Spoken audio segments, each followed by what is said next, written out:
ಅದು ನಾಗಮಣಿ ಶಕ್ತಿಯಿಂದ ನಿರ್ಮಾಣ ಆಗಿರೋ ಪ್ರಭೆ. ಅದನ್ನ ಯಾವುದೇ ನಾಗಗಳ ಕೈಯಿಂದನೋ ತಡೆಯೋದಕ್ಕಾಗ್ಲಿ ಬೇಚೋದಕ್ಕಾಗ್ಲಿ ಆಗೋದಿಲ್ಲ. ಹಾಗೇನಾದ್ರೂ ನೀವು ಪ್ರಯತ್ನ ಪಟ್ರೆ ಅದು ಇನ್ನೂ ದೈತ್ಯಾಕಾರವಾಗಿ ಬೆಳೆಯುತ್ತೆ. ಹಾಗೆ ಬೆಳೆದು ನಿಮ್ಮನ್ನೇ ಸರ್ವನಾಶ ಮಾಡಿದ್ರೂ ಮಾಡುತ್ತೆ. ನನಗೆ ಬೇಕಾಗಿರೋದು ಅದೇ. ಪ್ರಯತ್ನ ಪಡಿ, ಸರ್ವನಾಶ ಆಗಿ.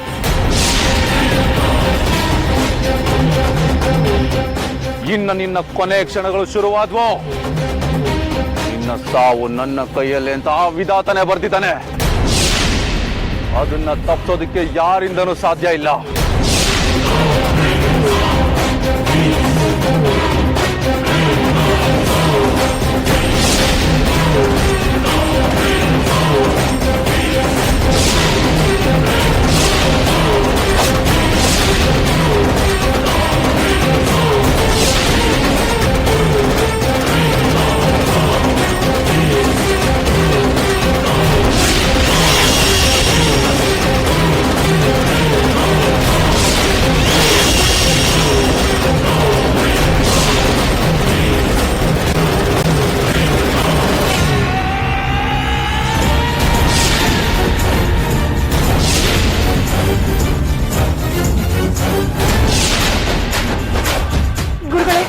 ಹೀಗೆ ಸುಮ್ಮನೆ ನಿಂತಿದ್ರೆ ಆ ರಾಕ್ಷಸ ಅಮೃತನ ಕೊಂಡೇ ಬಿಡ್ತಾನೆ. ಬನ್ನಿ ಹೋಗೋಣ.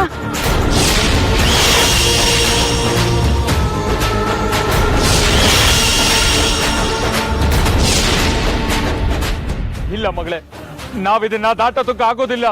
ನಾವ್ ಹೀಗೆ ಇದ್ರೆ ನಮ್ ಕಣ್ಮುಂದೆನೆ ಅಮೃತ ಸಾಯ್ತಾಳೆ ಗುರುಗಳೇ. ಈ ಸಮಯದಲ್ಲಿ ನಾವು ನಿಸ್ಸಹಾಯಕರು ಶೇಷ.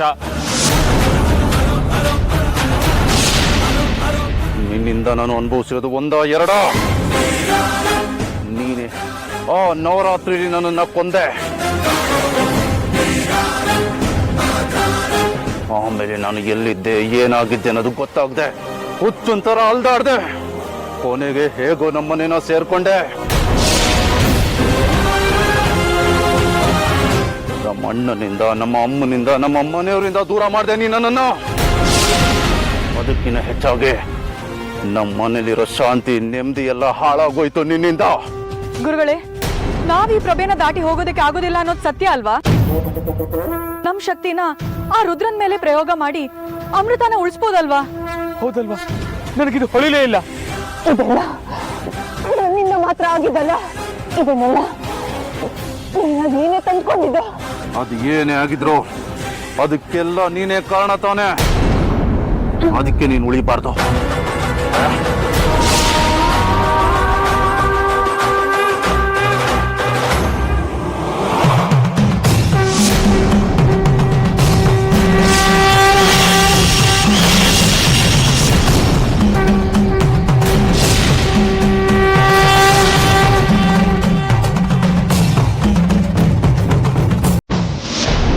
ನನ್ನ ಮೇಲೆ ಶಕ್ತಿ ಪ್ರಯೋಗ ಮಾಡ್ತಾ ಇದ್ದೀರಾ?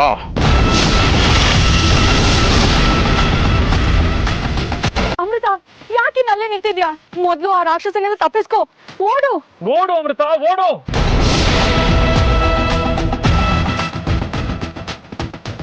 ಓಡು ಅಮೃತ, ಓಡು.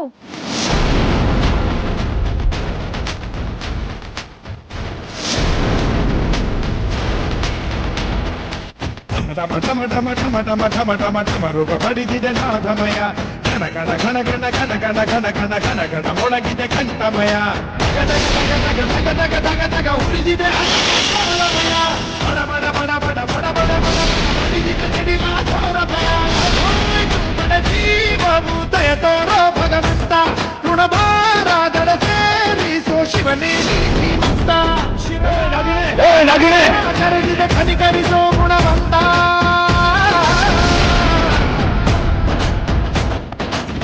ಶಿವ ಶಿವ ಶಿವ ಶಿವ ಶಿವ ಶಿವ ಶಿವ ಶಂಕರ ಹರ ಹರ ಶಿವ ಶಿವ ಶಿವ ಶಿವ ಶಿವ ಶಿವ ಶಿವ ಶಿವ ಶಂಕರ ಹರ ಹರ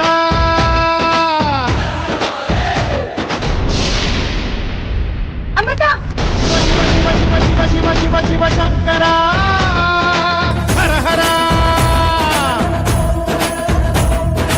ಶಿವ ಶಿವ ಶಿವ ಅಮೃತ ನಾನು ಅನ್ಕೊಂಡಿದ್ದೆಲ್ಲ ಹಾಳು ಮಾಡ್ಬಿಟ್ಟೆ ನೀನು. ಅಯ್ಯೋ ನೀವು ಅನ್ಕೊಂಡ ಹಾಗೆ ನಾನೇನು ಮಾಡಿಲ್ಲ. ಇನ್ನೇನ್ ಮಾಡಿದ್ ನೀನು? ಇನ್ನೂ ಒಂದ್ ವಾರ ಯಾರ ಕಣ್ಣಿಗೂ ಬೀಳ್ದಂಗಿರು ಅಂತ ಹೇಳಿರ್ಲಿಲ್ವಾ? ನೋಡಿ, ನೀವು ಒಂದು ಹೆಣ್ಣಾಗಿ ಇನ್ನೊಂದು ಹೆಣ್ಣಿನ ಮನಸ್ಸನ್ನ ಯಾಕೆ ಅರ್ಥ ಮಾಡ್ಕೋತಿಲ್ಲ ನೀವು? ಎಲ್ಲ ಹೆಣ್ಮಕ್ಳಿಗೂ ಮಾಂಗಲ್ಯ ಭಾಗ್ಯನ ದೊಡ್ಡದು ಅಂತ ಹೇಳ್ತಾರೆ. ಹಾಗೆ ತನ್ನ ಗಂಡ ಸುರಕ್ಷಿತವಾಗಿ ಜೀವಂತವಾಗಿದ್ರೇನೆ ನೆಮ್ಮದಿ. ಹಾಗಂತ ಅವನನ್ನು ನೀನ್ ಹುಡ್ಕಕ್ ಹೋಗಿದ್ಯಾ? ಅದನ್ನೆಲ್ಲ ನಿಮ್ಗೆ ಆಮೇಲೆ ಹೇಳ್ತೀನಿ. ಮೊದಲು ನನ್ನ ಅರ್ಜುನ್ ಅವ್ರು ಹೇಗಿದ್ದಾರೆ ಅಂತ ಹೇಳಿ. ಅವ್ನು ಹೇಗಿದ್ದಾನೆ ಅನ್ನೋದು ನನಗೂ ಗೊತ್ತಿಲ್ಲ. ಅಂದ್ರೆ ಅರ್ಜುನ್ ಅವರು ಇನ್ನೂ ನಿಮ್ ಕೈಗೆ ಸಿಕ್ಕಿಲ್ವಾ? ಇಲ್ಲ,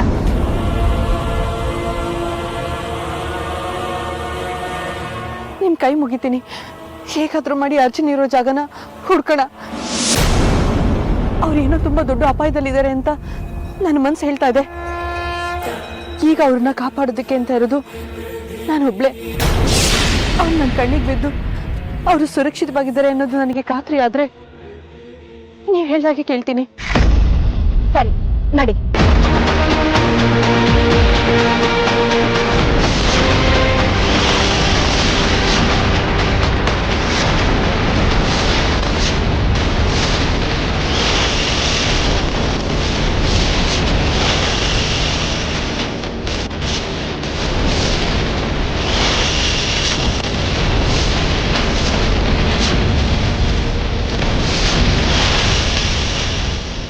ನೋಡಿ, ಯಾವುದೇ ಕಾರಣಕ್ಕೂ ನೀವು ನನ್ನನ್ನು ಗೆಲ್ಲೋದಕ್ಕಾಗೋದಿಲ್ಲ. ಸುಮ್ಮನೆ ಅನ್ಯಾಯವಾಗಿ ನನ್ನಿಂದ ಸಾಯ್ಬೇಡಿ. ಒಳ್ಳೆ ಮಾತಿಂದ ಹೇಳ್ತಾ ಇದ್ದೀನಿ ಕೇಳಿ. ಇದನ್ನ ಇಲ್ಲೇ ಮುಗಿಸಿ ನಿಮ್ಮ ಜೀವನ ಉಳಿಸ್ಕೊಂಡು ನಿಮ್ಮ ಲೋಕನ ಸೇರ್ಕೊಳ್ಳಿ. ನಾಗಮಣಿ ನಮ್ಮ ಲೋಕದ ಸೊತ್ತು. ಅದು ನಮಗೆ ನಮ್ಮ ಜೀವಕ್ಕಿಂತ ಮಿಗಿಲಾದದ್ದು. ಇರಬಹುದು, ಆದ್ರೆ ನಾಗಮಣಿನ ಕಾಪಾಡೋ ತಾಕತ್ತು ನಿಮ್ ಹತ್ರ ಇಲ್ಲ. ನೀನ್ ಹಾಗ ಅನ್ಕೊಂಡ್ರೆ ಅದು ಸತ್ಯ ಅಲ್ಲ. ನಾಗಮಣಿನ ಕಾಪಾಡೋ ತಾಕತ್ತು ನಿಮ್ಮಲ್ಲಿ ಇದ್ದಿದ್ರೆ ನಾಗಮಣಿ ನನ್ನ ಹತ್ರ ಹೇಗ್ ಬರ್ತಾ ಇತ್ತು?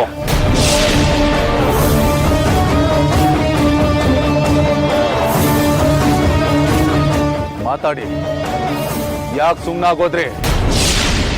ನೋಡು ರುದ್ರ, ನಾನು ನಿನ್ನ ಒಳ್ಳೆಯದಕ್ಕೆ ಹೇಳ್ತಾ ಇದ್ದೀನಿ. ದಯವಿಟ್ಟು ನನ್ನ ಮಾತನ್ನ ಕೇಳು. ನಾಗಮಣಿನ ನಮ್ಮ ವಶಕ್ಕೆ ಕೊಟ್ಬಿಡು. ನಾವು ನಮ್ಮ ಪಾಡಿಗೆ ನಮ್ಮ ಲೋಕನ ಸೇರ್ಕೋತೀವಿ. ನಾಗಮಣಿಯ ಶಕ್ತಿ ಏನು ಅನ್ನೋದು ನಿಮ್ಮಂತ ಹುಳುಗಳಿಗೆ ಗೊತ್ತಾಗೋದಿಲ್ಲ. ಅದು ನಿಮ್ಮ ಹತ್ರ ಇದ್ರೆ ಬರೀ ಗಾಜಿನ ಮಣಿ ಅಷ್ಟೇ. ಅದನ್ನ ಕಾಯ್ಕೊಂಡು ಬಿದ್ದಿರ್ಬೇಕು. ಅದೇ ನನ್ನ ಹತ್ರ ಇದ್ರೆ ನಾಗಮಣಿ ಎಲ್ಲವನ್ನು ಕೊಡೋ ಕಲ್ಪವೃಕ್ಷ ಕಾಮಧೇನು. ನಮ್ಮ ಜೀವ ಹೋದ್ರೂ ಸಹ ನಾಗಮಣಿ ಇಲ್ದೆ ನಾವು ನಾಗಲೋಕಕ್ಕೆ ಕಾಲಿಡೋದಿಲ್ಲ.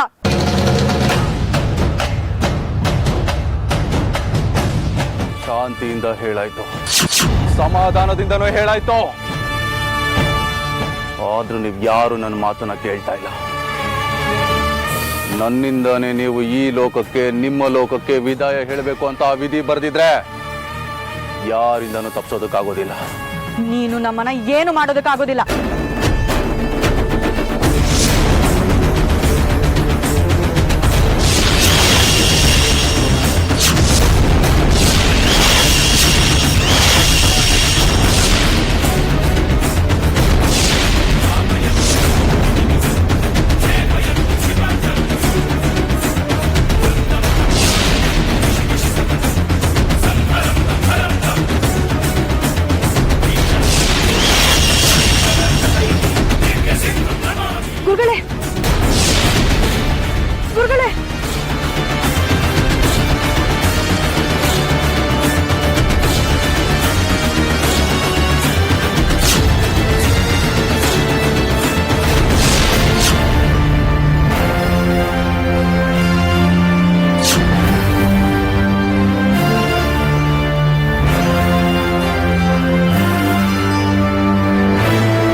ಹೇಳಿದ ಜಾಗನೆಲ್ಲ ಹುಡುಕಾಯ್ತು, ಏನು ಎಲ್ಲಿ ಅಂತ ಹುಡ್ಕೋದು?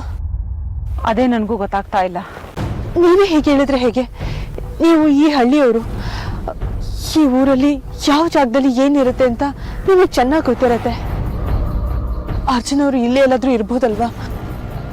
ನೀನ್ ಹೇಳೋದು ಸರಿ, ಆದ್ರೆ ನಾವು ನಮ್ಮ ಜಾಗಗಳನ್ನ ಎಲ್ಲದನ್ನು ಹುಡುಕಾಯ್ತು.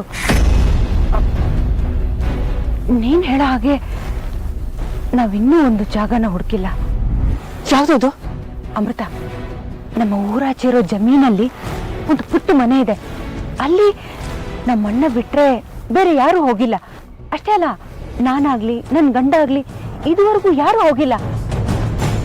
ನಾವೇನಾದ್ರೂ ನಮ್ಮಣ್ಣನ್ಗೆ ಒತ್ತಾಯ ಮಾಡಿ ಕೇಳಿದ್ರೆ ಅಲ್ಲಿ ಯಾರು ಹೋಗೋದು ಬೇಡ ಅಂತ ಹೇಳ್ತಿರ್ತಾನೆ. ಆ ಜಾಗ ಎಲ್ಲಿದೆ? ಇಲ್ಲೇ ಹತ್ರದಲ್ಲಿದೆ. ಅಲ್ಲೇ ಅರ್ಜುನ್ನ ಬಚ್ಚಿಟ್ಟಿದ್ರು ಬಚ್ಚಿಟ್ಟಿರ್ಬೋದು. ಮತ್ತೆ ಯಾಕೆ ಯೋಚನೆ ಮಾಡ್ತಾ ಇದ್ದೀರಾ? ಬನ್ನಿ ಹೋಗೋಣ, ನಡಿ. ರುದ್ರ ಹೇಳೋ ಪ್ರಕಾರ ಒಳಗಿರೋದು ನಿಜವಾದ ನಾಗಿಣಿ ಅಲ್ಲ ಅಂತ. ಅದೇ ನನಗೆ ಅರ್ಥ ಆಗ್ತಾ ಇಲ್ಲ. ಹೆಬ್ಬಾಗಿಲಲ್ಲಿ ಇರೋದು ನಾಗಿನಿ ಆದ್ರೆ ಒಳಗಡೆ ಇರೋದು ಯಾರು ಅಂತ. ಇವನೇನಾದ್ರೂ ನಮ್ಮನ್ನ ದಾರಿ ತಪ್ಪಿಸ್ತಾ ಇದ್ದಾನ?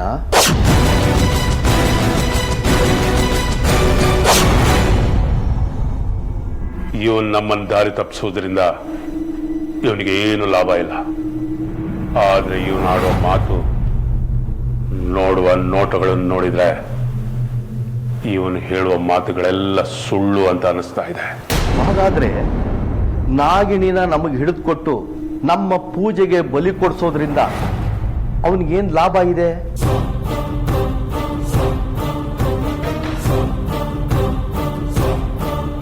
ಅದನ್ನು ತಿಳಿಯೋಕೆ ಎಷ್ಟೇ ಪ್ರಯತ್ನ ಪಟ್ಟರು ಅವನು ಬಾಯಿ ಬಿಡ್ತಾ ಇಲ್ಲ.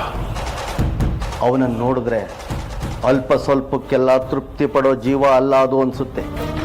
ಇದರಿಂದ ಅವನಿಗೇನೋ ಲಾಭ ಇದೆ.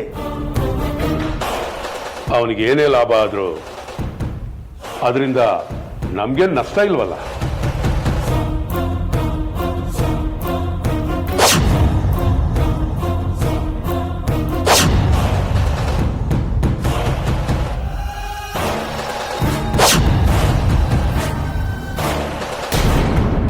ಅಮೃತ, ನಾನು ಹೇಳಿದ್ನಲ್ಲ ಅದೇ ಮನೆ. ನೀನ್ ಇಲ್ಲೇ ಇರು, ನಾನು ಹೋಗಿ ನೋಡ್ಕೊಂಡ್ ಬರ್ತೀನಿ.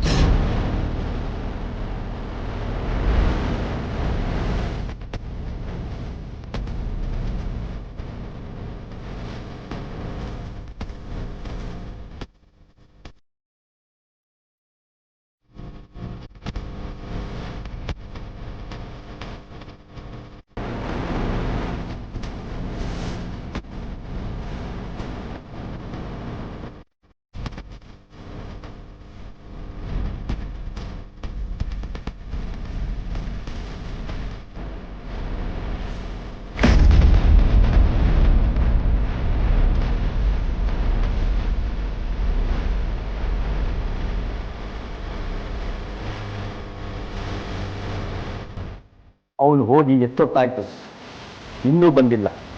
ನಾವೇ ಒಂದು ಹೆಜ್ಜೆ ಹೋಗಿ ನೋಡ್ಕೊಂಡು ಬರೋಣ ಏನಾಗಿದೆ ಅಂತ. ಇಲ್ಲಿ ಇವನನ್ನ ಒಬ್ಬನೇ ಒಂಟಿಯಾಗ್ಬಿಟ್ಟು ಹೋಗು ಸರಿಯಲ್ಲ.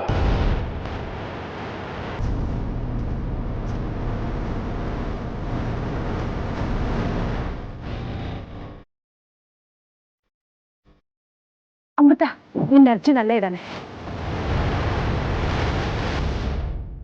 ಅವ್ರು ಸುರಕ್ಷಿತವಾಗಿ ಬರತಾನೆ. ಅವ್ರ ಜೊತೆ ಮಾತನ್ನು ಕೇಳ್ತಿದ್ರೆ ಅವನು ಸುರಕ್ಷಿತವಾಗಿದ್ದಾನೆ ಅನ್ಸುತ್ತೆ. ನಾನು ಈಗಲೇ ಅವರನ್ನ ನೋಡ್ಬೇಕಲ್ಲ. ಅದಕ್ಕೆ ನನ್ನ ಹತ್ರ ಒಂದು ದಾರಿ ಇದೆ. ಬಾ ನನ್ನ ಜೊತೆ.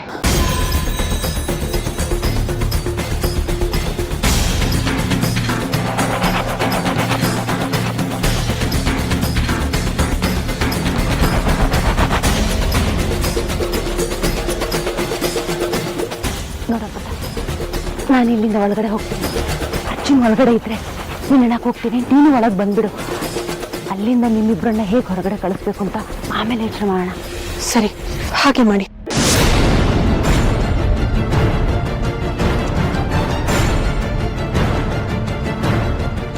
ಇಲ್ಲ, ನಮ್ಮ ಅಣ್ಣನ ಕಣ್ಣು ಹದ್ದಿನ ಕಣ್ಣು. ನೀನು ಎಷ್ಟೇ ಎಚ್ಚರ ವಹಿಸಿದ್ರು ಕೂಡ ಅವನ ಕಣ್ಣಿಗೆ ಬೀಳೋ ಸಾಧ್ಯತೆ ಇದ್ದೇ ಇರುತ್ತೆ. ಅದಕ್ಕೆ ನೀನು ಅವನ ಕಣ್ಣಿಗೆ ಬೀಳದೆ ಇರೋ ಹಾಗೆ ಎಲ್ಲಾದ್ರೂ ಮರೆಯಾಗಿ ನಿಂತ್ಕೊ. ಸರಿ.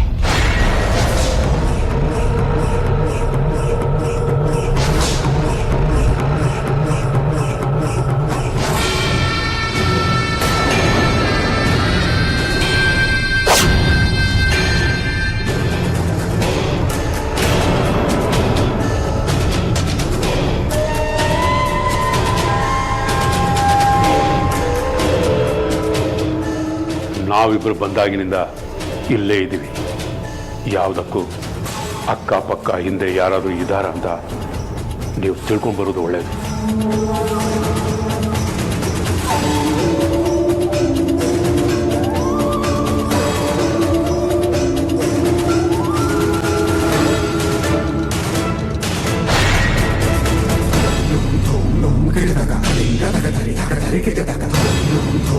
ಕಿಡಿದಾಗ